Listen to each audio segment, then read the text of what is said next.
Itsura niya. Buso po yan.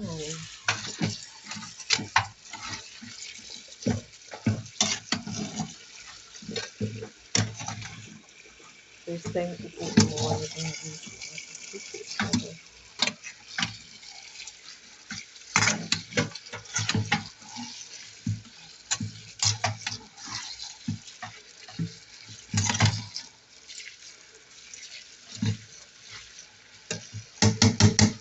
Itong buso, pinakuluan ko ito ng 2 minutes.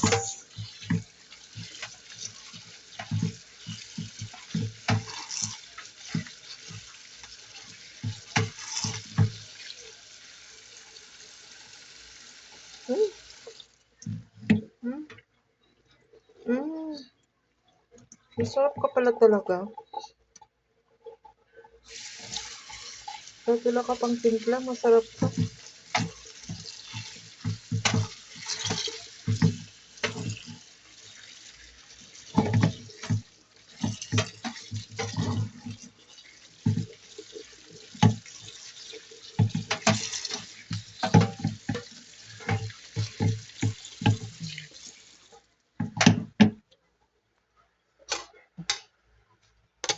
Itong sauce po, para sa hindi nakakaalam nyo. Itong sauce nito, mixture ito ng tomato, onions, tsaka ng vinegar, tsaka sugar. Tapos ngayon, kung gusto ninyo, lagyan ninyo ng ng spring onions. Kaso lang, wala akong nabiling spring onions, nakalimutan ko. Kaya, okay nang ganito.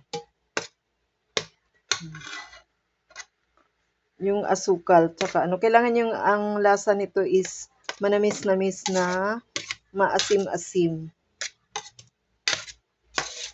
Nasa inyo kung gusto pa niyo lagyan ng pampasarap.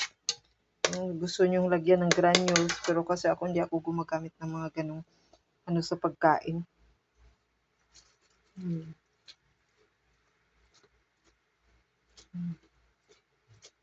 Kala ko siya madaming-madami, kunti lang pala. Ito na po siya, hahalo na natin siya dyan.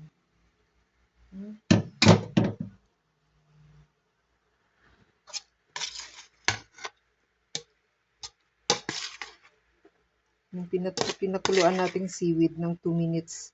Papakuluan mo siya with boiling water sa boiling water, lalagay mo siya sa boiling water ng 2 minutes. Tapos, yan. I-mix mo na.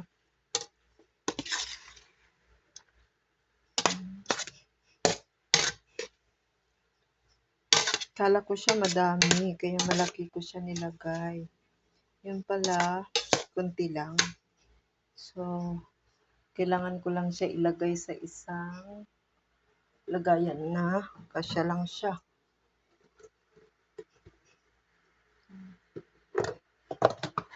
Para sa hindi po nakakaalam yung guso, pag binibili po natin yan, kailangan pa pala yan linisin natin.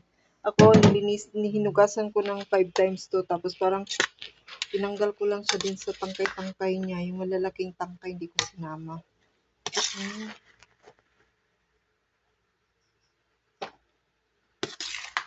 See?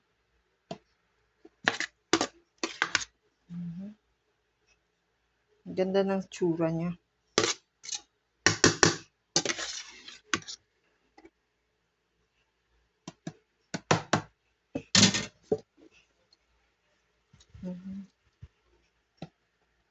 Lagay ko na siya sa aking baunan para nang sa ganun mag-a-absorb yung timpla niya. See? Yan po yung ating finished product ng ating guso. Ganyan po siya.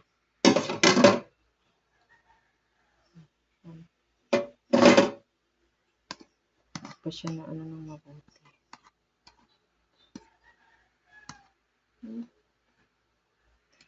Tikim mo.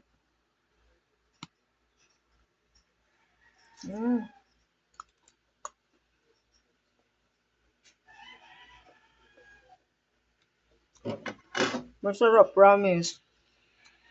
Para kayong kumakain ng gelatin.